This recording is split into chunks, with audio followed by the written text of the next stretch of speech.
हाय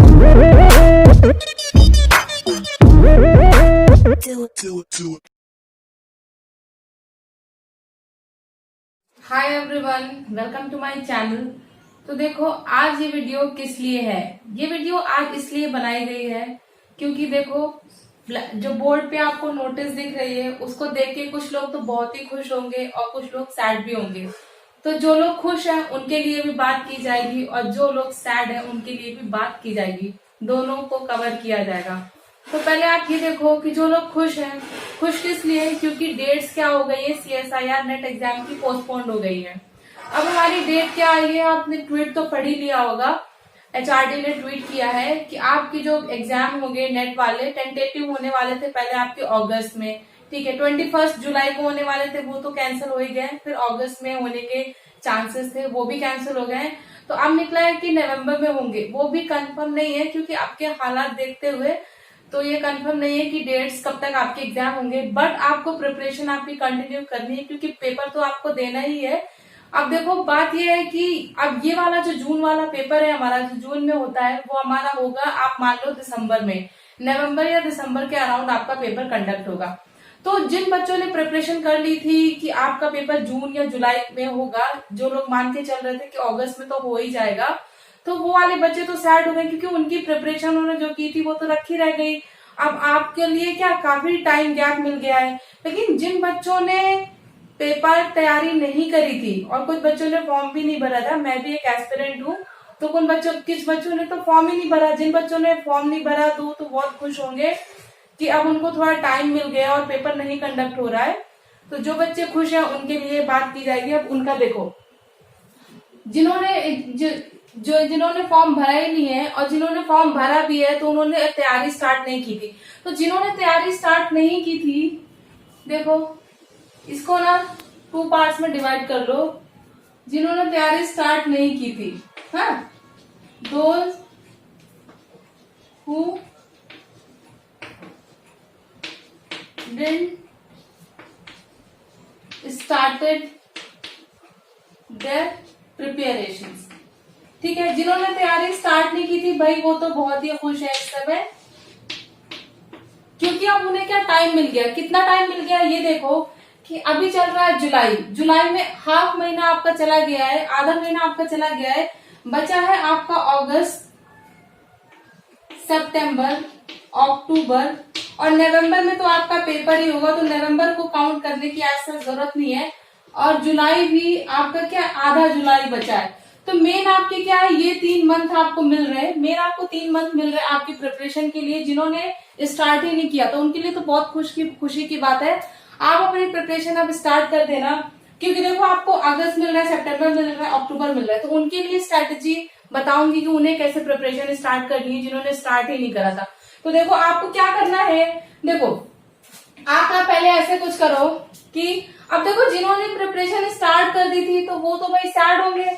जिन्होंने preparation start कर दी थी उनके लिए ये 3 महीने में उन्होंने जो अपने टॉपिक कवर कर लिए थे, जिन्होंने भाई ये सोचा था कि पेपर हमारा अगस्त में हो जाएगा या जुलाई में 21 को जो होप कर रहे थे कि हो जाएगा, उनके लिए सच में बहुत ही मतलब ये प्रॉब्लमेटिक टाइम है, क्योंकि आपने अपने स्ट्रॉन्ग टॉपिक्स कवर कर लिए थे। अब क्या है, जो स्ट्रॉन्ग टॉपिक्स कवर किए थे वो अगर नहीं पढ़ोगे तो भूल जाओगे। अगर आपने नवंबर तक के लिए रखा, सोचा कि चलो क्या करेंगे नवंबर में फिर से उसको रिवाइज कर लेंगे जब पेपर आएगा 10-15 दिन पहले, तो वो आप भूल जाओगे। आपको ये नहीं करना है। आपका जो ये अगस्त, सितंबर और अक्टूबर का टाइम मिला है, ये जो आपको 3 महीने मिले हैं, नवंबर में तो आपका पेपर होगा, तो नवंबर में तो आपको सब कुछ नवंबर क्या है आपका सिर्फ रिविजन के लिए आप रखो।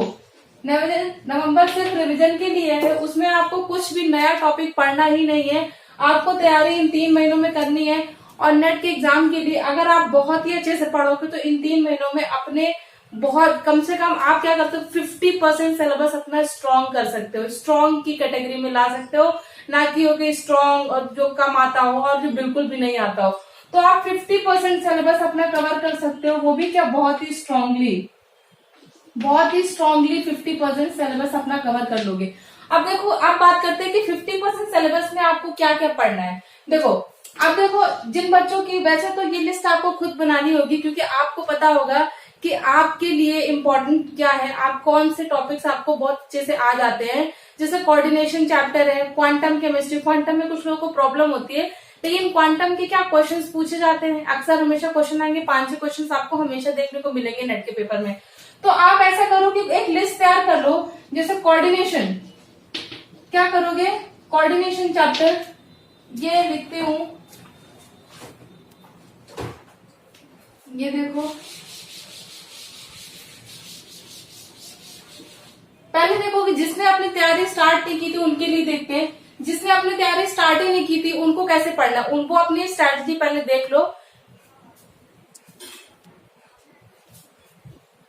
क्योंकि अगर वो टॉपिक अच्छे से तैयार कर लोगे ना, कुछ टॉपिक जैसे आप अपने स्ट्रॉन्ग कर लोगे, आपके क्या है कुछ इंपॉर्टेंट टॉपिक्स है जैसे कोऑर्डिनेशन, कोऑर्डिनेशन से क्या है क्वेश्चन पूछेगा ही पूछेगा, ये आपको 100% ये टॉपिक आपको तैयार करना है और ये आता ही है, ठीक है। कोऑर्डिनेशन, क्वांटम, ये टॉपिक्स मैं इसलिए लिखा रही हूँ कि ये टॉपिक्स मैं आपको कराऊंगी इन 3 महीनों में, ये टॉपिक्स मैं आपको कराऊंगी, coordination, quantum, spectroscopy, spectroscopy, spectroscopy क्या देखो, स्पेक्ट्रोस्कोपी में क्या एनएमआर स्पेक्ट्रोस्कोपी जो होती है, आईएसआर, ईआर, कई तरीके की स्पेक्ट्रोस्कोपी होती है, लेकिन जो एनएमआर होती है ना, एनएमआर से क्वेश्चन हमेशा सॉलिड क्वेश्चन हमेशा आता ही आता है, 1 या 2 क्वेश्चन आपके आएंगे ही। तो एनएमआर तैयार कर लो स्पेक्ट्रोस्कोपी से, क्योंकि बहुत तरीके की स्पेक्ट्रोस्कोपी होती है, आपको पता ही होगा, ईएसआर, आईआर, काफी तरह की स्पेक्ट्रोस्कोपी होती है, लेकिन जो एनएमआर होती है ना, एनएमआर का क्वेश्चन आपको रखा है, मिलेगा ही मिलेगा।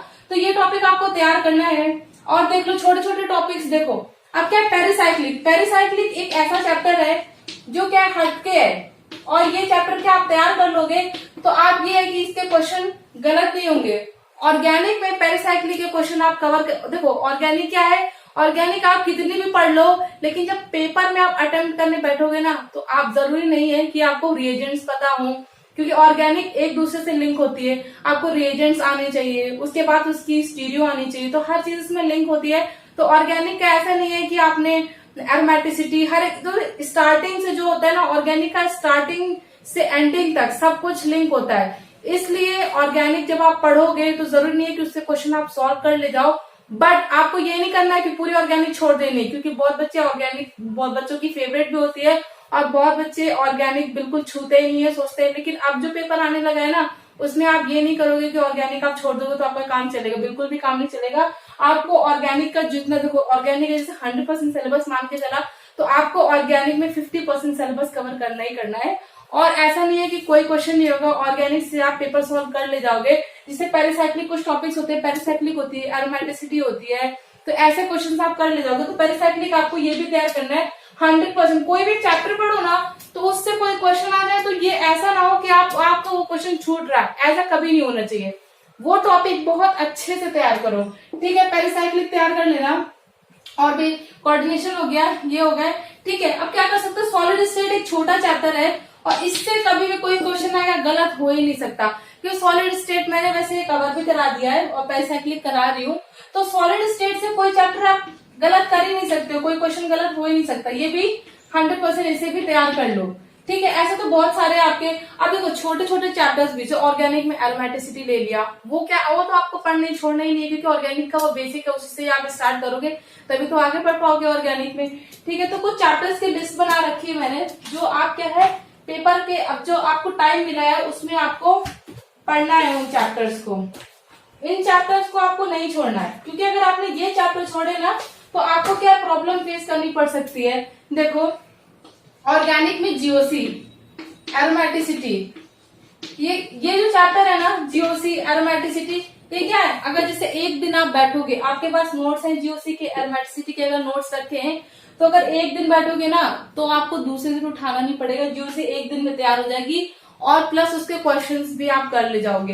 एरोमेटिसिटी भी एक दिन का चैप्टर है, तो इन मतलब कुछ चैप्टर्स के लिए आप क्या करो कि पहले आप एकदम 3 महीने का पूरा शेड्यूल तैयार कर लो कि आपको इतने घंटे पढ़ने हैं। जैसे आप बच्चे ये भी पूछते हैं कि कितने घंटे बैठे पढ़ने के लिए, तो पहले तो ये डिसाइड कर लो कि अगर आपको 4 घंटे बैठना है तो कल भी 4 घंटे बैठना है, परसों भी आपको 4 घंटे पढ़ना है, उससे कम आपको पढ़ना है ही नहीं। 4 से 5 घंटे हो जाए, लेकिन 4 से 3 घंटे नहीं होना चाहिए। चाहे सुबह का टाइम बना लो, चाहे शाम का टाइम बना लो, लेकिन ऐसे बैठ जाओ कि 4 घंटे आपको पढ़ना ही पढ़ना है, उससे कम आप बैठोगे ही नहीं।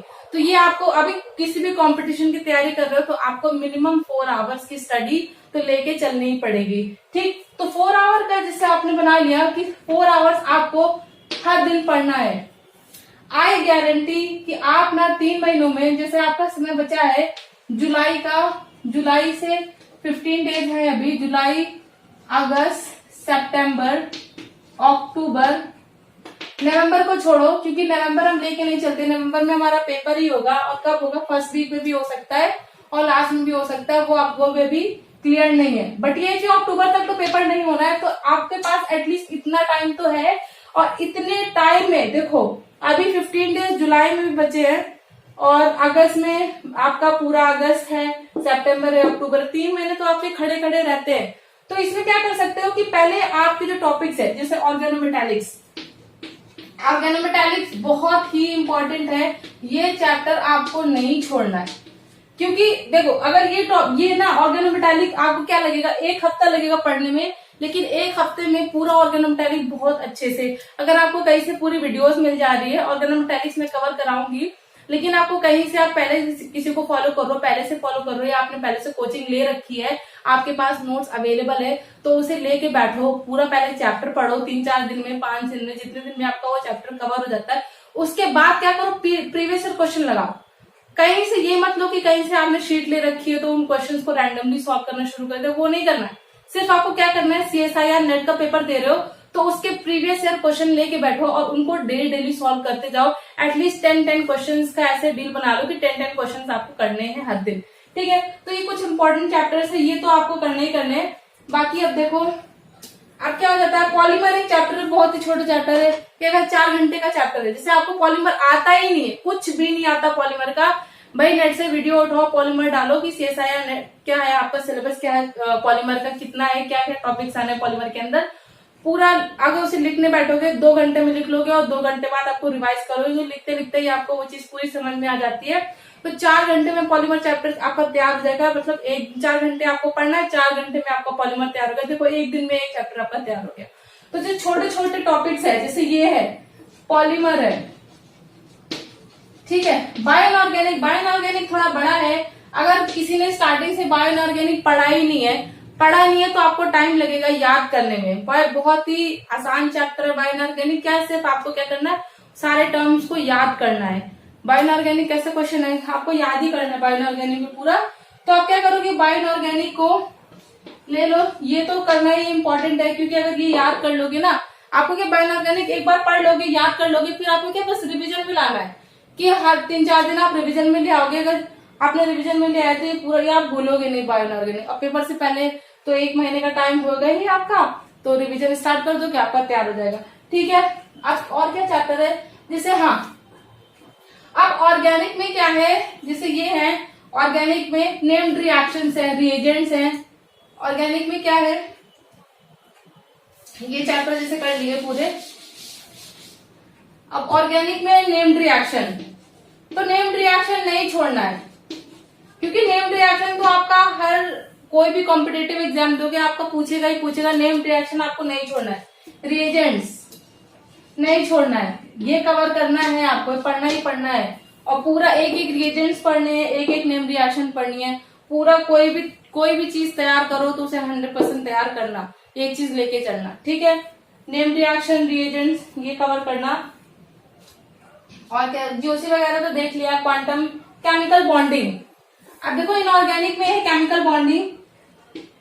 केमिकल बॉन्डिंग से कैसे क्वेश्चन आते हैं, एसिड बेस के एसिडिटी क्या होती है, बेसिक स्ट्रेंथ क्या होती है, इसके बेसिस पे क्वेश्चन पूछेगा।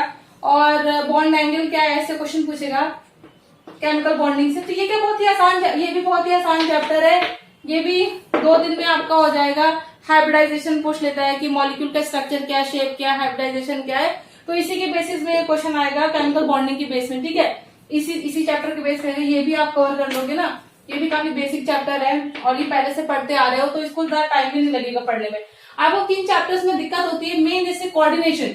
अब जो नेट के लेवल में कोऑर्डिनेशन आती है वो थोड़ी हाई लेवल की हो जाती है। ठीक है, तो कोऑर्डिनेशन आपको अच्छे से पढ़ना पड़ेगा। ये है आपका 1 हफ्ते का टॉपिक है कोऑर्डिनेशन।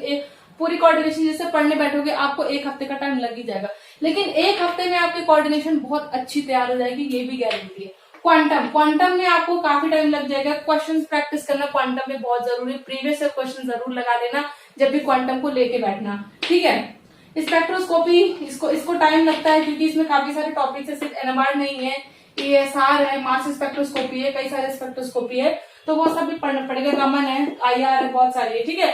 तो स्पेक्ट्रोस्कोपी एक बड़ा टॉपिक है, इसको टाइम लगता है, लेकिन इसे तैयार करना है क्योंकि ये ना काफी पोर्शन, मेजर पोर्शन कवर कर लेता है स्पेक्ट्रोस्कोपी। अब देखो मेन चीज आपको ये ध्यान में रखनी, टॉपिक आप तैयार कर लोगे, लेकिन आपको ये ध्यान रखना है जब भी आप प्रिपेयर करने बैठोगे तो आपको ये नहीं सोचना है, आप अपने ना चैप्टर्स डिसाइड कर लेना कि आपको ये चैप्टर पढ़ने ही पढ़ने। ये चैप्टर आपको पहले, जैसे आपने 10 चैप्टर्स की लिस्ट बना ली है तो आपको 10 चैप्टर एक महीने में कवर कर लेना है। ये इतना तो बनाना ही पड़ेगा, एक महीने में 10 चैप्टर्स आपको करने पड़ेंगे, 3 महीने का टाइम है, एटलीस्ट आपके 25 चैप्टर्स हो जाने चाहिए, क्योंकि आपके मिनिमम कैसे 30 के ऊपर आपके चैप्टर्स है, तो मिनिमम 25 चैप्टर्स हो जाने चाहिए। और जो चैप्टर आप छोड़ दो, जैसे आपने 5-6 चैप्टर छोड़ दिए हैं, तो आपको 100% सिलेबस कवर करने की नीड ही नहीं है, क्योंकि किसी भी कॉम्पिटिटिव एग्जाम में वो नहीं कहता कि आप 100% सिलेबस पढ़ के आओ। और मेनली तो आपका सीएसआईआर तो बिल्कुल नहीं कहता कि 100% सिलेबस आप पढ़ के आओ, वो कहता है कि आप 80% सिलेबस करोगे और आपका सिलेक्शन गारंटी है, टॉप 100 में आपकी रैंक आ जाएगी, ठीक है। तो आपको क्या एक पहले से एस्टिमेट बना के चलना है कि आपको कितने चैप्टर्स करने हैं। आपको पहले से एस्टिमेट बनाना है कि एक महीने में आप 10 चैप्टर पढ़ोगे और ये 10 चैप्टर आपको एकदम स्ट्रॉन्ग कर लेने, ठीक। ऐसे हो गया। अब जैसे हाँ मेन ग्रुप है, मेन ग्रुप लिखो। अब मेन ग्रुप देखो, मेन ग्रुप क्या है, मेन ग्रुप में कुछ ऐसा तो है नहीं कि कुछ नया हो। मेन ग्रुप आपने बीएससी में भी पढ़ा हुआ है, 11th 12th में भी पढ़ा हुआ है, मेन ग्रुप है, 11th में भी है, ब्लॉक पी ब्लॉक एलिमेंट्स, ठीक है, और 12th में तो दे ही रखा है। तो आपको क्या करना है मेन ग्रुप में, पहली बात तो ये है कि आपको ना 12th लेवल का तो पढ़ना नहीं है, ऐसा मतलब एनसीईआरटी लेके बैठ जाओ भाई, सीएसआईआर का पेपर दे रहे हो, 12th लेवल की पढ़ने की नीड नहीं है आपको। आप सीधे, आपके पास नोट्स है तो नोट्स उठाओ, कोई वीडियो फॉलो करते हो तो उस वीडियो से पूरे नोट्स आप पहले इकट्ठा कर लो, आप मेन ग्रुप को फिर वहीं से उसके क्वेश्चंस की प्रैक्टिस करना शुरू करो, प्रीवियस ईयर क्वेश्चन से। आपको वहीं से एस्टिमेट लग जाएगा कि इसके क्वेश्चंस कैसे पूछे जाते हैं मेन ग्रुप, क्योंकि बेसिक लेवल का तो नहीं पूछता है अब, ठीक है। तो मेन ग्रुप आपको पढ़ना है, कवर करना है मेन ग्रुप चैप्टर। आप देख लो ये सारे एपीआर ये तो पढ़ना है, पॉलीमर चैप्टर बता दिया है, इलेक्ट्रोकेमिस्ट्री। अब देखो एक और चैप्टर है आपका इलेक्ट्रोकेमिस्ट्री, ठीक है। इलेक्ट्रोकेमिस्ट्री बहुत ही छोटा चैप्टर है, और इलेक्ट्रोकेमिस्ट्री आपने अगर समझ ही कर ली, कराऊंगी मैं आपको, इलेक्ट्रोकेमिस्ट्री अगर आपने समझ ही कर ली तो कोई क्वेश्चन आपका गलत होगा ही नहीं इलेक्ट्रोकेमिस्ट्री में, ठीक है। तो इलेक्ट्रोकेमिस्ट्री छोटा चैप्टर है, ये भी आपका 1 या 2 दिन में कवर हो जाएगा। और एक है देखो, एक बहुत इंपॉर्टेंट चैप्टर इलेक्ट्रोकेमिस्ट्री के बाद काइनेटिक्स। काइनेटिक्स आपको करना है, और काइनेटिक्स के क्वेश्चन कैसे, तो फिजिकल क्या है, फिजिकल जब भी आप तैयार करके जाओगे ना, आप फिजिकल कभी भी पढ़ोगे तो आपको एक अलग सा कॉन्फिडेंस आ जाएगा कि आपके क्वेश्चन हो रहे हैं, क्योंकि फिजिकल का न्यूमेरिकल बेस्ड क्वेश्चन देता है भाई, न्यूमेरिकल बेस देगा या तो थ्योरी बेस देगा आपका, ठीक है। तो आपको क्या एक वो डेवलप हो जाता है, कॉन्फिडेंस आ जाता है कि भाई क्योंकि फॉर्मूला वही है, फॉर्मूला तो चेंज हो नहीं जाएगा, फॉर्मूला अगर आपको याद है तो आपके क्वेश्चन हो जाएंगे, और थोड़े बेसिक कॉन्सेप्ट लगाने हैं, ठीक है। तो काइनेटिक्स भी आपको हो जाएगा। तो आपको एक एस्टिमेट बना के चलना है कि आपको 20 से 25 चैप्टर्स आपको कंप्लीट करने हैं, और 3 मंथ्स का आपका ड्यूरेशन है, तो इतने टाइम में आपको इतने चैप्टर्स कवर कर लेने हैं। अब देखो उनका क्या है, जिन्होंने पहले से पढ़ के रखा हुआ है, ये तो उनके लिए था जिन्होंने बिल्कुल तैयारी नहीं की थी, तो 3 महीने का उनको टाइम मिल गया, लकीली उन्हें टाइम मिल गया, तो वो बहुत खुश है। अब जो पहले से तैयारी करके बैठे थे उनके लिए तो हाँ ये प्रॉब्लम है, जो पहले से तैयारी करके बैठे थे। तो देखो तुम्हारा क्या है कि तुम्हारे जो कुछ टॉपिक्स होंगे ना बहुत स्ट्रांग होंगे, और कुछ टॉपिक्स तुम्हारे क्या होंगे, वीक होंगे, ठीक है। अब तुम्हें क्या करना है, जो तुम्हारे स्ट्रांग टॉपिक्स हैं उनको रिवीजन में लाना है डेली। ऐसा नहीं है कि जो टॉपिक्स आपने पढ़ लिए हैं उनको मतलब एकदम हटा दो, साइड में रख दो कि भाई जब पेपर होगा तो 1 महीने पहले मैं उठाऊंगा, नहीं, ये चीज नहीं करनी। डेली रिवीजन में ये टॉपिक्स लाने, डेली रिवीजन में। डेली आपको क्या करना है, डेली कोई भी आप चैप्टर उठाओ, 4 घंटे आप एस्टिमेट लेके चल रहे हो। हाँ कुछ बच्चों का ये है कि अब देखो लॉकडाउन जैसी सिचुएशन चल रही है, खुली है मार्केट, कुछ जगह खुली हुई है, लेकिन बहुत ही गंदी सिचुएशन है, हमारी जगह तो और भी ज्यादा अब गंदा हो गया है। अब देखो कि अपनी सिचुएशन नहीं लेती हूँ, यहाँ देखो कि देखो जैसे जिन बच्चों ने पहले से तैयार करके रख रखा है, तो आपको क्या करना है, डेली आपको 2 घंटे रिविजन में लाने हैं, ठीक है। क्योंकि जिन बच्चों ने तैयारी कर रखी है 4 घंटे आप भी एस्टिमेट लेके चल रहे हो, ठीक, तो आपको क्या डेली 2 घंटे रिविजन करना है, और जो वीक टॉपिक्स है डेली 2 घंटे उन्हें तैयार करने। वीक टॉपिक्स को आपको बहुत स्ट्रॉन्ग करना है। स्ट्रॉन्ग टॉपिक्स को आपको क्या करना है, स्ट्रॉन्गर करना है, कि एक भी क्वेश्चन आ जाए तो आपको क्या हो जाए, स्ट्रॉन्ग टॉपिक्स को आपको स्ट्रॉन्गर कैटेगरी में लाना है और वीक टॉपिक्स को आपको स्ट्रॉन्ग कैटेगरी में लाना है। तो आप क्या, जैसे आप अपनी जो रैंक आप सोच रहे थे कि भाई आपकी रैंक है 50 के 100 के बीच में आपकी रैंक आ जाएगी, तो आपकी रैंक आपकी क्या आ जाएगी, आपकी टॉप 50 में आ सकती है। टॉप 50 मतलब 1 to 50 के रेंज में। लेकिन आपको ये चीज लेके चलनी पड़ेगी। अगर आप नहीं करोगे तो आपके ये भी हो सकता है कि JRF भी आपका क्वालिफाई ना हो पाए या नेट भी क्वालिफाई ना हो पाए, अगर आपने ये छोड़ दिया। 4 घंटे मिनिमम आपको लेके चलने हैं, मिनिमम 4 घंटे मिनिमम लेके चलने, इतना तो आपको डेली पढ़ना ही पढ़ना है, ठीक है। तो आप क्या करोगे कि आपके जो स्ट्रॉन्ग टॉपिक्स है डेली उनको 2 घंटे आपको पढ़ना है और क्या करना है, उन्हें स्ट्रॉन्गर कैटेगरी में लाना है। और जो वीक टॉपिक्स है, वीक टॉपिक्स से आपके कितने वीक टॉपिक्स मेनली कितने होंगे, आपके 5-6 वीक टॉपिक्स होंगे। तो उनको क्या करना है, उनको डेली 2-2 घंटे पढ़ोगे ना, क्वेश्चन सॉल्व करोगे, उसके बेसिस पे प्रैक्टिस क्वेश्चंस लगाओ, कुछ आपके पास पहले से होगा मटेरियल, तो उनको क्वेश्चंस फॉलो करो, नेट पे देखो, प्रीवियस ईयर क्वेश्चन देखो, डेली उन्हें प्रैक्टिस करोगे 2-2 घंटे।